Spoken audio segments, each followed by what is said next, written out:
Good evening, everyone. Hi, how are you?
अभी से ही थोड़ा सा इशू आ रहा है.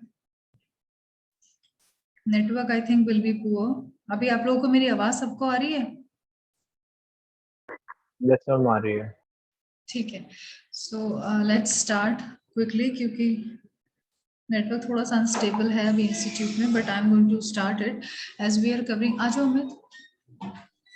सो we are start. You want to be there? ठीक है. So we are going to start. We already have started capital structure. कल हमने थोड़ा सा डिस्कस किया था, थोड़ी सी टर्मिनोलॉजीज जो इससे रिलेटेड है which we should know before we study the capital structure theories. इन थ्योरीज के कुछ ना कुछ हमारी assumptions भी हैं which we have to consider, that we assume that these things will remain constant when we will consider or we will study the capital structure theories. Good afternoon Nikhil बेटा. तो ये कुछ टर्मिनोलॉजीज हैं विच वी शुड नो कि अगर हम return word है या कॉस्ट वर्ड है या रिस्क है या कंट्रोल है, ये सारे टर्मिनोलॉजीज अगर हम यूज कर रहे हैं in the topic capital structure and it's theories, तो इसका क्या मीनिंग है? रिटर्न का मतलब क्या है? वी नो वैसे तो रिटर्न का मीनिंग क्या होता है, but one word represents so many other things. So we should note that when we are talking about return in capital structure theories, तो रिटर्न का क्या मतलब है? रिटर्न का मतलब यहाँ पर ये है in that what returns in the form of you can say dividend or the part of profit which we are returning to the or distributing in the form of dividend to the shareholders, basically is called return. otherwise return करने का मतलब ये भी कि आप किसी को कोई चीज वापस कर रहे हैं, बट हम रिटर्न का मतलब कैपिटल स्ट्रक्चर में लेंगे कि हम अपने शेयर होल्डर्स को बेसिकली कितना अर्निंग करके पर शेयर हम उनको एक्स्ट्रा दे पा रहे हैं, रिटर्न दे पा रहे हैं. क्यों? क्योंकि जो प्रिंसिपल अमाउंट है किसी भी इक्विटी शेयर होल्डर का, वो तो उसको पता ही नहीं कब उसको वापस होगा. So in the form of you can say in return what we are basically giving them in maybe on annual basis or whatever way we have agreed to pay to the shareholders the EPS of for them.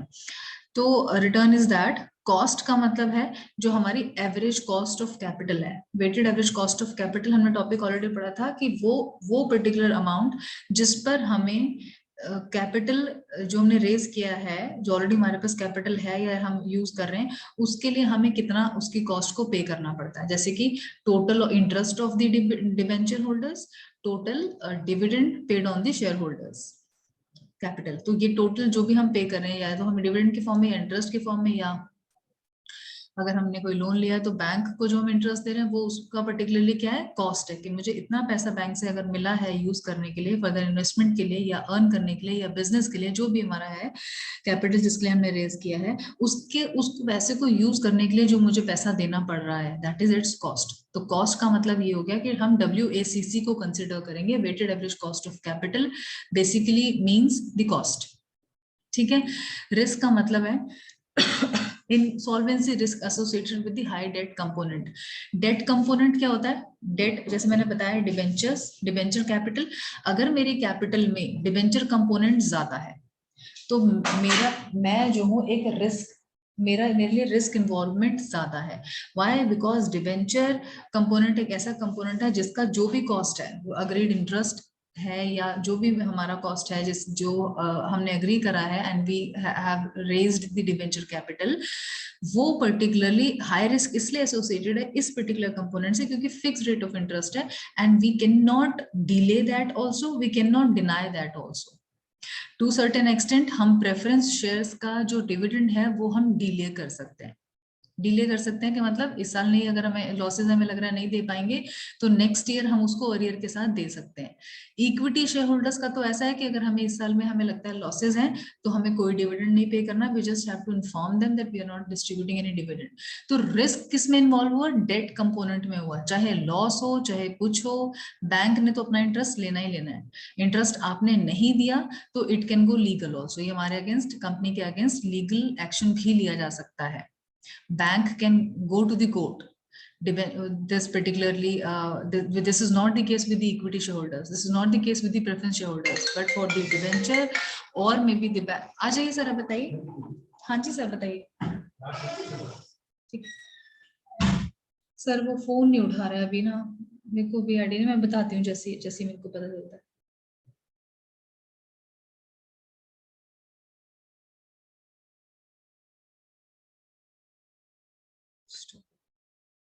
ठीक है। Now control. Control से हम क्या समझते हैं? Control का मतलब है कि if in any case in any organisation there is some equity capital which is raised to the equity share holders, तो हम अपना कंट्रोल, मैनेजमेंट का control to certain extent equity share holders को दे रहे हैं। Why? Because they have got the right to participate in the annual general meetings of the company, they have also the right to choose their BODs, the directors of the company. Are you getting my point? तो basically ज्यादा number of equity share holders होने का मतलब है कि अपना control हमने distribute कर दिया among more number of people.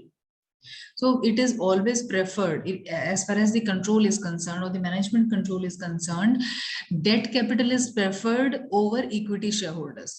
मगर हमें वही देखना है कि हमारा डेट जो कैपिटल है वो रेज कर, अगर हमने ये भी ऊपर पढ़ा है रिस्क, कि हमारा रिस्क इन्वॉल्व ज्यादा है डेट कंपोनेंट में।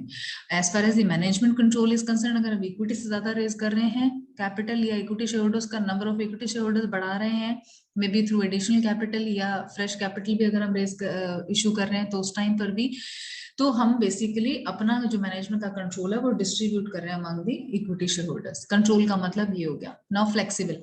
फ्लेक्सिबल का मीनिंग कैपिटल स्ट्रक्चर में क्या है? how flexible we are, that how frequently we are able to change or alter our capital structure। जैसे कि इक्विटी और डेट सपोज दो कंपोनेंट्स हैं जिससे कि हमारी कैपिटल रेज्ड है। इन capital structure this is one of the assumptions कि हम कोई और पर्टिकुलर सोर्स ऑफ कैपिटल पे नहीं जाएंगे, इक्विटी से लेंगे बस और डेट से लेंगे, ये भी एक असम्पशन है। आवाज नहीं आ रही है। आवाज नहीं आ रही है?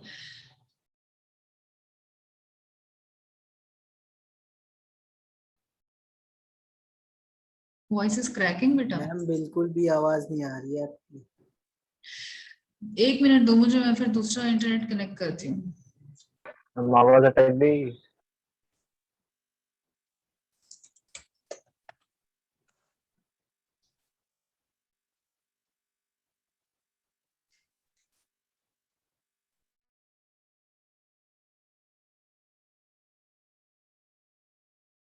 The number you're calling is currently switched off. Please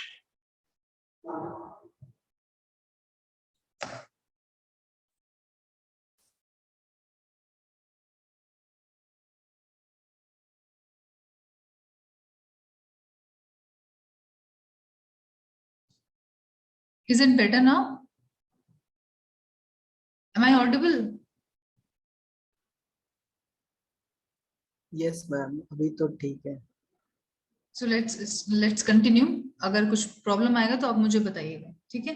I am calling the IT person meanwhile.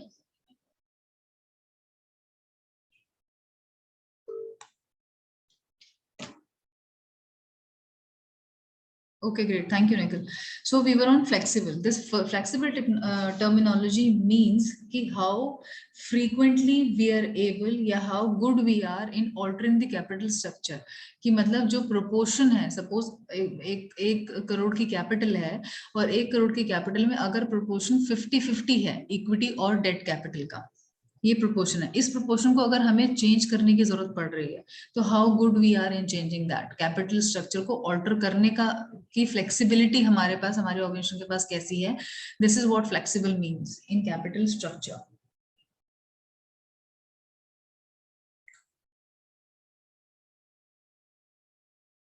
Give me 1 minute.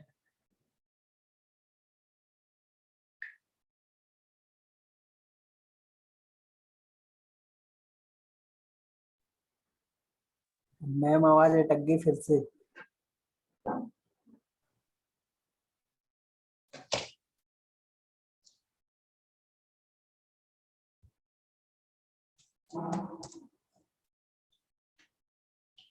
Trying to connect with the other internet.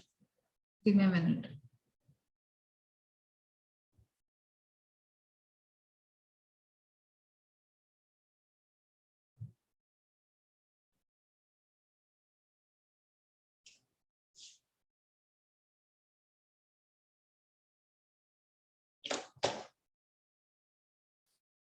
I think अभी ठीक होगा.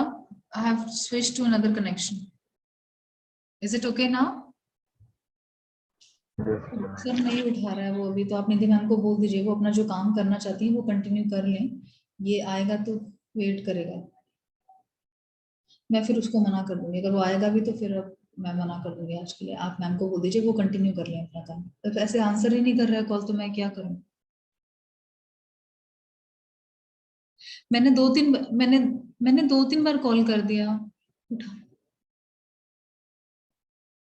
हाँ, लेकिन उसकी वजह से उनका टाइम ना वेस्ट हो ना. आप उनको बस ये बोल दीजिए, आप मेरे को ही गुस्सा आ गया, उसने 3 बार मेरा कॉल रिस्पॉन्ड नहीं करा. ठीक है, मैं उसको आज के लिए तो मना ही कर दूंगी. फिर आ भी रहा होगा, रास्ते में भी होगा, तो मैं बोल दूंगी अब नहीं हो सकता इंटरव्यू आज.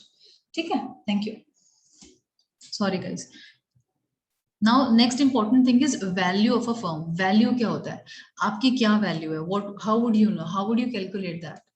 A person's value or the net worth can be calculated as far as his savings is concerned, कि उसके पास इतना अमाउंट है या इतना उसका नेट वर्थ है या इतनी उसकी वेल्थ है. वेल्थ में सब कुछ आ जाता है, उसका बैंक बैलेंस भी आ गया, उसकी प्रॉपर्टी आ गई, सब कुछ आ गया. So it is how we calculate a person's net worth. हमने देखा होगा ना, बहुत ज्यादा बताता है इंटरनेट पे भी ये चीज, के इस पर्सन सेलिब्रिटी की ये नेट वर्थ है. So that is how we calculate the net worth of a person, that what exactly are the assets or the things or the properties or the cash or cash at bank जो भी एक person own कर रहा है वो उसकी wealth है. In the same fashion अगर किसी organization का हमें valuation करना हो, वैल्यू के उस पर्टिकुलर फर्म का वैल्यू क्या है, तो वो हम किस तरह से कैलकुलेट करते हैं as far as this particular topic is concern, capital structure is concern. That we have got the capital structure, we know what is the capital of an organisation, we know the proportion of what are the capital structure components through which the capital is generated. तब हम कैसे value एक firm की कर सकते हैं, this is what it is. तो उसमें value of the firm calculate करने का छोटा सा फॉर्मूला ये भी है दैट हम अर्निंग्स जो हमारे उस किसी भी एक ऑर्गेनाइजेशन की अर्निंग है उसको हम डिवाइड कर दें अपना total weighted average cost of capital से, WACC, average cost of capital. यानी कि average cost of capital, suppose एक करोड़ की मेरी कैपिटल है और उस 1 करोड़ की कैपिटल को इन्वेस्ट करने में, यूज करने में मुझे उसको साल में 1 लाख रुपया देना पड़ता है या उसका 10 लाख रुपया देना पड़ता है, तो वो 10 लाख उसका एक ऑन एन एवरेज कॉस्ट हो गया. जिसमें से कि वो 10 लाख जो है वो हो सकता है इस तरह से, आपको मेरा स्क्रीन तो सभी को दिख रहा है ना, वो हो सकता है इस तरह से हो कि मे बी उसमें इक्विटी का थोड़ा सा कंपोनेंट ज्यादा हो, डिविडेंड का, उसमें प्रेफरेंस कॉस्ट थोड़ा कम हो, टोटल कॉस्ट जो है डिबेंचर्स की वो शायद बहुत ज्यादा हो, लेकिन ओवरऑल जो एवरेज कॉस्ट है मेरी टोटल कैपिटल स्ट्रक्चर की वो हो गया WACC। इसको हम डिनोमिनेटर में रखे अर्निंग्स को अगर हम इससे डिवाइड करते हैं तो हम मोर और less value of a firm we can calculate. This is how valuation of any firm is done whenever कभी होता है ना ऐसा कि ये कंपनी, सपोज कोई कंपनी सोचती है कि मैं बहुत लॉसेस में हूं, मैं आगे सर्वाइव नहीं कर पाऊंगा या कर पाऊंगी, whatever, then the owner decides to sell it. Now the other company, how will that company decide कि मैं इतना अमाउंट इस कंपनी के लिए देने के लिए तैयार हूं टू बाय दिस ऑर्गेनाइजेशन। होता है ना, मर्जर्स होते हैं, एक्विजिशंस होती हैं, कुछ कंपनीज एक दूसरी कंपनी को ओवरटेक कर लेती हैं, these are different things which take place। तो कुछ एक अमाउंट अग्री होता है उनके बीच में कि ये अमाउंट हम आपको देंगे और ये ब्रांड हमारा हो जाएगा, या ये इसके बाद हम इसको चाहे इसको ब्रांड को आगे कंटिन्यू रखें, इसका रीनेम करें, इसको सेम नेम से चलाएं, कुछ भी करें, पूरा management is in our control now. So how that valuation is done is this. हम सपोज हमें कहीं अपनी कोई प्रॉपर्टी बेचनी है या खरीदनी है, या सपोज हम कोई सेकंड हैंड कोई अपनी गाड़ी सपोज आपको सेल करनी है, तो उसका एक वैल्यू होता है, मार्केट वैल्यू होता है, and it depends on so many other parameters. For example if I want to sell my car, so how would I know that what is the value of that particular? There are so many parameters depending upon which we can calculate कि भैया इसका maybe engine is very good or maybe its look is very good, ठीक है, बहुत ज्यादा kilometres नहीं चली है, तो maybe I can demand more value of it, ठीक है। प्लस क्या वो मॉडल डिसकंटिन्यू गया, क्या वो मार्केट में अभी अवेलेबल न्यू है तो किस पर्टिकुलर रेंज में है, कितना लाइफ हो चुकी है उस पर्टिकुलर प्रोडक्ट की, that way the valuation is done. So the organisations value of the firm is calculated on, it is basically and purely depending upon its earnings. अगर अर्निंग्स कम हो गई हैं, अगर तो अर्निंग्स कम हो गई हैं किसी भी ऑर्गेनाइजेशन की, अगर अर्निंग कम है, प्रॉफिट कम है, तो ऑब्वियसली उसकी वैल्यू कम ही है। क्लियर है? तो more earnings more valuation. Now this is income statement, we all know about it. Sales में से हमने कॉस्ट निकाला, एवरेज भी निकाल दिया, फिक्स वेरिएबल कॉस्ट भी निकाल दिया, फिक्स कॉस्ट भी निकाल दिया, एक्सपेंसेस और कुछ हुए थे तो अगर वो निकाल दिए, जो भी कुछ है।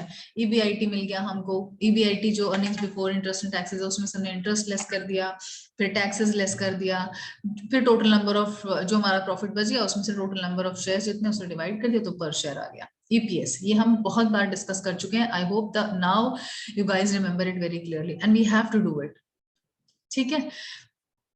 कैपिटल स्ट्रक्चर थियरीज जो हम 4 पढ़ेंगे उनकी उनकी अपनी अजम्पशंस ये हैं, जैसे मैंने आपको बताया इक्विटी और डेट ये 2 ही सोर्सेज हैं फंड्स के रेज करने के लिए कैपिटल के।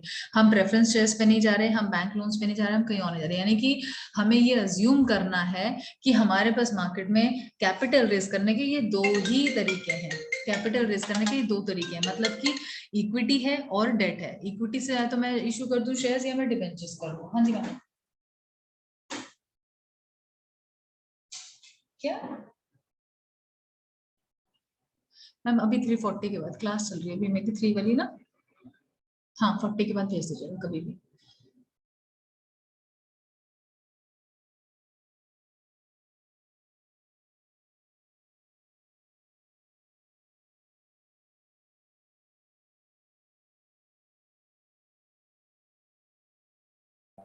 मैम आपका माइक ऑफ है। बता देते पहले से हमने कितना कवर कर लिया। पहले से ऑन था, जस्ट अभी कॉल Okay. पे बात। मैम अभी हुआ जब आपने कॉल करा। Okay, I am sorry.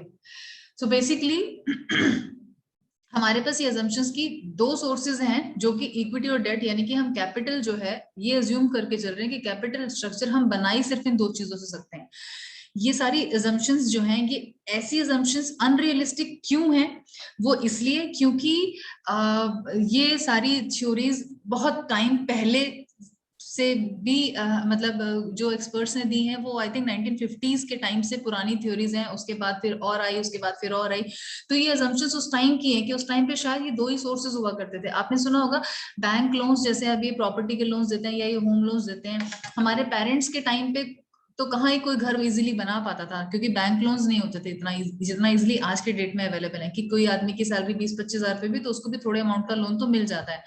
पहले ठीक है Sanjay, thank you so much बेटा।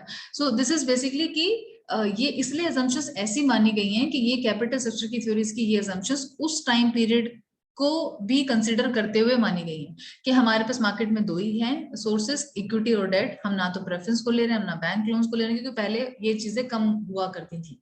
ठीक है,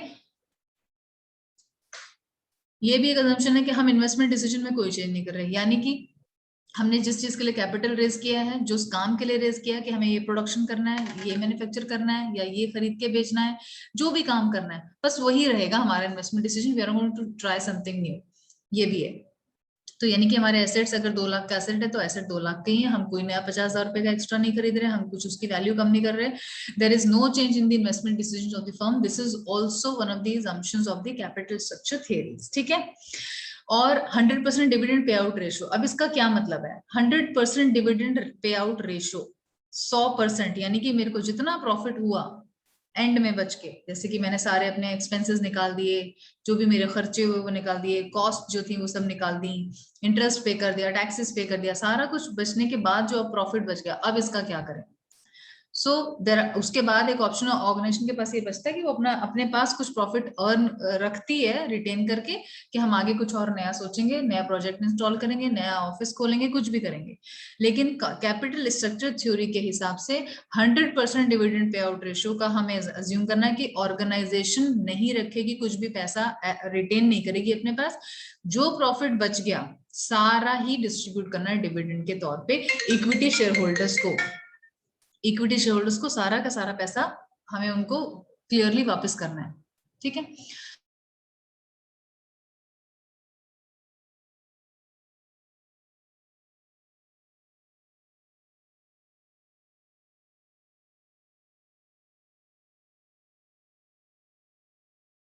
ठीक है।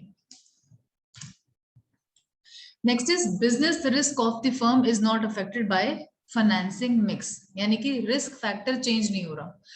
हम जब जिस भी जो इन्वेस्टमेंट हम कर रहे हैं, हम सेम इन्वेस्टमेंट में ही अपना कैपिटल चाहे और भी रेज करें, same risk, same level of risk पे सेम इन्वेस्टमेंट कर रहे हैं, तो हम अपना जो फाइनेंस, जो हमारा कैपिटल स्ट्रक्चर है, हम उसको रीस्ट्रक्चर भी करेंगे, risk of the firm will not change.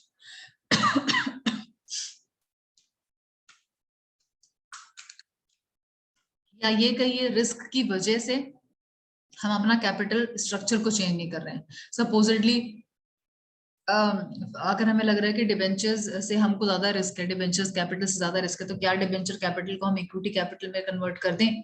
So this is again we can not do it. ठीक है, नो कॉर्पोरेट और पर्सनल टैक्सेशन, जैसे कि अब नो कॉर्पोरेट और पर्सनल टैक्सेशन, आप देखिए ये assumption हमारे आज के टाइम के हिसाब से बिल्कुल यूजलेस है, क्योंकि हम ये अज्यूम कर ही नहीं सकते। कोई भी टैक्सेशन नहीं होगा किसी भी फर्म के ऊपर एप्लीकेबल, या किसी भी ऑर्गेनाइजेशन के ऊपर एप्लीकेबल नहीं होगा, ये पॉसिबल ही नहीं है।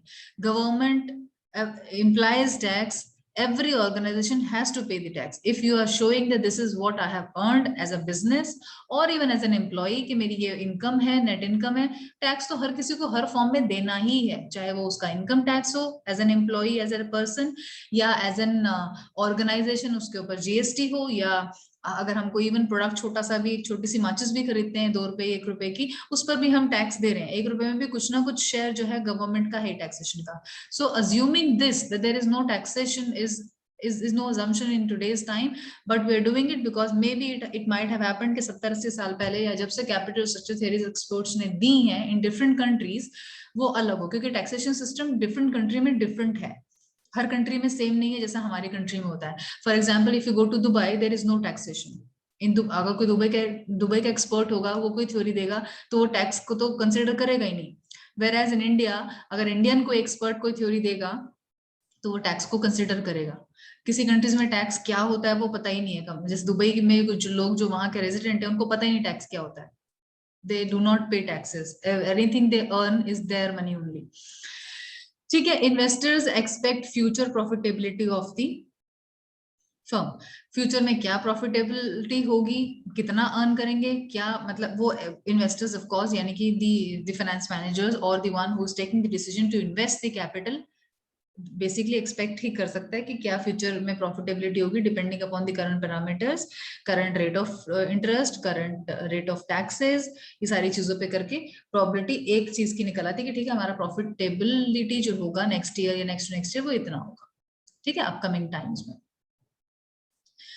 ये लिवरेज के थोड़े बहुत इफेक्ट होंगे on like business which may or may not, which can be skipped also, but in capital structure to certain extent is also related because everything we are studying is interlinked to all the topics. Like हमने सबसे पहले जैसे हमने कुछ भी पढ़ा, चाहे हमने इन्वेस्टमेंट डिसीजन पढ़े, फाइनेंसिंग डिसीजन पढ़े, सोर्सेज ऑफ फाइनेंस पढ़ा, फिर कैपिटल स्ट्रक्चर पे आए, उससे पहले हमने लिवरेजेस पढ़ा, ये सारे टॉपिक्स इंटर रिलेटेड है because one everything we are studying is part of the job of finance manager, so more और लेस आर इंटरलिंक्ड।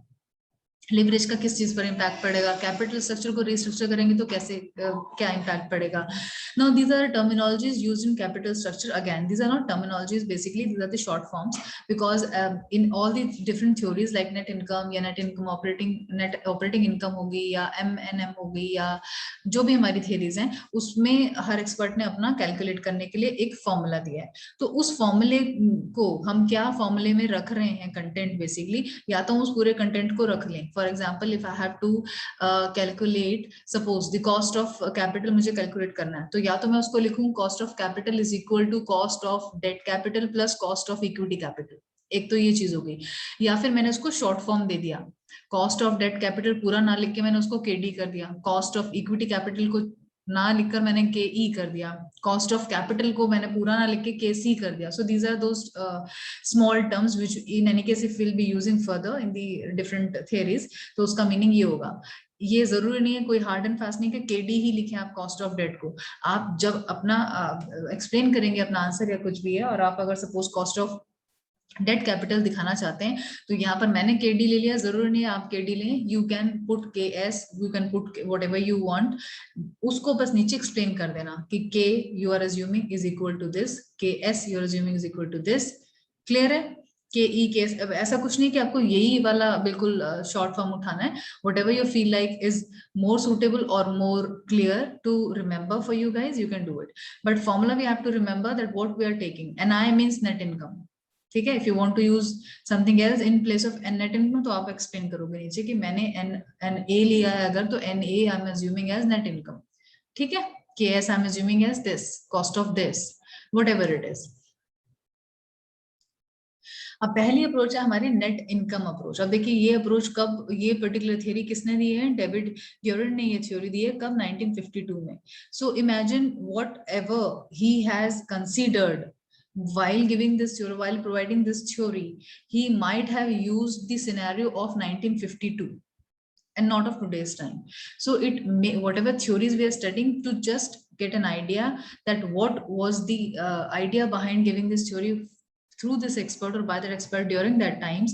लेकिन उस टाइम से आज के टाइम में अगर हम कंपैरिजन करते हैं 70-80 years के बाद, there are things, there are lot many things which have completely changed, जो शायद उन्होंने कंसिडर करेंगे जो आज के टाइम में बिल्कुल जीरो वैल्यू रखती हैं या है ही नहीं, but we are studying it. And इसीलिए ये assumptions जो हमने अभी देखी थी वो assumptions मोर और लेस आज के टाइम में प्रैक्टिकली अप्लाई इसलिए ही नहीं हो रही हैं क्योंकि जैसे मैंने अभी टैक्स का एग्जांपल दिया, क्योंकि वो हो सकता है the person who has developed or who has given that theory might be belonging to some other country altogether, might be belonging to some other time, तो टाइम के हिसाब से there are so many things, so many other parameters which change, things change from time to time, right? So you have to upgrade ourselves. So it may be, it may or it may not be possible at times, it can be or it cannot be कि सारी theories आज के time में applicable हों, कुछ हो भी सकती हैं कुछ नहीं भी हो सकती हैं। We as the finance manager has to take the decision, we have to take a decision which is for the benefit of our organization, by not blindly following any one approach but by updating ourselves also and making the changes in whatever area we think is required to be changed, कि मुझे लगता है मुझे यहाँ पर change करने की जरूरत है, नहीं जी डेविड ड्यूरेंट ने ये कहा है इसको इस तरह से करना चाहिए, मुझे लगता है मेरे ऑर्गेनाइजेशन में इसको इस तरह से ना करके इस तरह से मैं करूंगी आज के टाइम में तो मेरे लिए ज्यादा बेनिफिशियल होगा, तो we can do it until it is any policy or any rule defined by the government to be followed, we can always change it as per, or we can always revise it or update it as per our requirement. मेरी organisation में मुझे ये चीज ऐसे चाहिए, ऐसे मेरे को बेनिफिट हो रहा है काम करने में, वो करते हैं लोग। आपको भी पता है हर चीज के लिए आज के टाइम में a businessman works on his terms and conditions. Every organization has got its own policies, right? Rather than like following some blindly following some approach which has been given by some experts say 70 years back, who had no idea about what is going to happen after 80 years, what scenario will be, what will be the things which will change. But because this is in our syllabus, तो हमें पढ़ना पड़ेगा कि NI approach क्या कहती है. So Devin Durant in 1952 developed this. It says, एक तो वही चीज कि डेट और इक्विटी दो ही हमारे पास कंपोनेंट्स हैं, इनकी ही कॉस्ट को हमें कैलकुलेट करना है proportionately. If you want to, if you think that we can change and we will have the benefit out of it, इस प्रोपोर्शन को चेंज करने से कि डेट कैपिटल को अगर हम इक्विटी में थोड़ा सा और इंक्रीज करके डेट कैपिटल को कम कर देंगे, मे बी हम अपना रिस्क को सिक्योर करना चाहेंगे या कुछ भी ऐसा अगर हमें लगता है, so that we can do. And this particular cost, debt का भी और equity का भी, it remains unchanged when the leverage ratio varies as a result of WACC declines, the leverage ratio increases. मतलब हमारा अगर एवरेज जो कॉस्ट ऑफ कैपिटल है या weighted average cost of capital है, इसका रिलेशनशिप इनवर्स है बेसिकली प्रॉफिट से। अगर हमारा कॉस्ट ज्यादा हो जाएगा, कैपिटल को रेज करने का कॉस्ट ज्यादा है, automatically profit will come down. ठीक है, it has got inverse relation between that. मुझे एक सपोज मुझे 1 करोड़ रुपए का कैपिटल है मेरा और उसके लिए कॉस्ट मेरी 10 लाख रुपया है, तो मैं जो भी प्रॉफिट कर रही हूँ उसमें से मुझे 10 लाख रुपए तो निकालना ही निकालना है। अगर वो 10 जो है 11 हो जाता है तो मेरा प्रॉफिट बाय 1 लाख कम हो गया ना। अगर वो चीज 10 से 9 हो जाती है तो मेरा प्रॉफिट ऑटोमेटिकली 1 लाख से बढ़ गया। ठीक है, NI approach also proposes that there is a definite relationship between the capital structure and the value of the firm, obviously because we are studying the capital structure, this is the topic, and capital structure has got a sure relationship with the value of the firm. Value of the firm अगर हमें calculate करना है तो capital structure को consider करना पड़ेगा। Although we have studied the formula, value of firm का formula ये हमें जो अभी ऊपर पढ़ा है वो यही था कि हमने अपनी अर्निंग्स को डिवाइड किया weighted average cost of capital से। Weighted average cost of capital is related to what? It is related to capital structure. तो बेसिकली कैपिटल स्ट्रक्चर और वैल्यू ऑफ द फर्म ये दोनों चीजें लिंक्ड हैं, ये NI अप्रोच कहता है। ठीक है, उसके बाद capital structure of a firm influences it's cost of capital. Cost of capital या WACC हम कुछ भी बोल लें, मैं WACC इसलिए बोल रही हूँ क्योंकि हम ऑलरेडी इस पर्टिकुलर टॉपिक को कवर कर चुके हैं with the problem with the illustration कि एक एवरेज क्या कॉस्ट पड़ रही है पूरी कैपिटल को रखने की, यूज करने की, इन्वेस्ट करने की। That is what the cost of capital is, and that is what the weighted average cost of capital. How we calculate is why we have given this particular term specially instead of cost of capital हम WACC क्यों बुला रहे हैं? क्योंकि हमारे पास different components of जो capital है, equity, debenture, preference, सब एक cost पे नहीं आते। सिमिलर कॉस्ट सबकी नहीं होती, तो अलग अलग कॉस्ट होती है और जितना हमारे टोटल कैपिटल से उसका वेटेज होता है उससे हम एक कैलकुलेट करके हम एवरेज निकाल लेते हैं कि टोटल जो हमारा कॉस्ट है 10 लाख की वो डिफरेंट रेट पे भी अगर है, कोई 5% पे, कोई 10% पे, कुछ अमाउंट 8% पे, तो टोटल एवरेज कितना जा रहा है, से एवरेज आता है 7%। तो हम समझ आ गया ठीक है कि ये हमारी टोटल कॉस्ट है कैपिटल की। 1 करोड़ का 7% will be this, that is our weighted WACC, and on an average that is our cost of capital also. ठीक है, सो बेसिकली कैपिटल स्ट्रक्चर जो है किसी भी ऑर्गेनाइजेशन का वो डायरेक्टली इन्फ्लुएंस करेगा हमारी WACC को। Give me just 1 minute, I will click your attendance and will continue whatever time will left. ठीक है।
Now,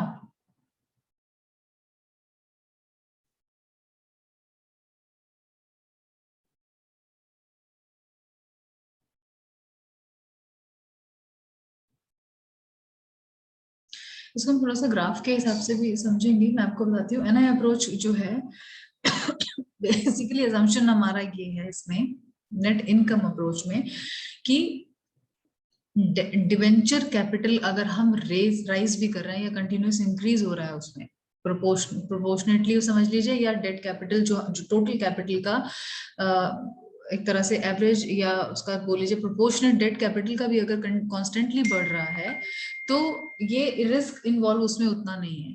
और basically cost of debenture capital and cost of equity capital remains the same even if the continuous increase in debt will be there as the risk is not, although assumption of capital structure theories का यही था कि debenture capital जो है वो risk involve ज्यादा है, उसमें ज्यादा रिस्क इन्वॉल्व होता है, but NI approach has said this कि अगर हम अपना इंक्रीज डिवेंचर कैपिटल में कर भी रहे हैं तो रिस्क इन्वेस्टर का कुछ ज्यादा हम अज्यूम कर रहे हैं कि नहीं बढ़ रहा है और दोनों का cost is remaining, so it is remaining same.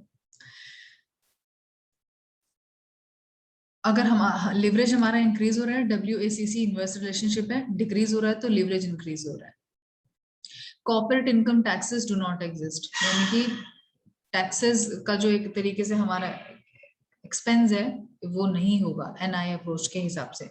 So in today's time if I say NI approach may not be applicable, या अगर एप्लीकेबल और चीजों की होगी भी कि हम अज्यूम कर लें ये चीज कि ठीक है हमारी ऑर्गेनाइजेशन के लिए शायद increase in debt capital will not be impacting more या बहुत ज्यादा रिस्की नहीं होगा। इनफैक्ट आज के टाइम में तो इक्विटी कैपिटल से रेज करना रिस्की ज्यादा है क्योंकि ब्रांड वैल्यू इमीडिएटली ऐसे कम हो जाती है अगर आपने शेयर पर पैसा नहीं दिया। आजकल share holders everybody who is the investor in your money, who has been putting his hard earned money in your capital is smart enough to know and they know actually how to take money out of the organization, किस तरह से पैसा उनको निकलवाना है कि उनको dividend नहीं मिलेगा तो वो they make like anything they will.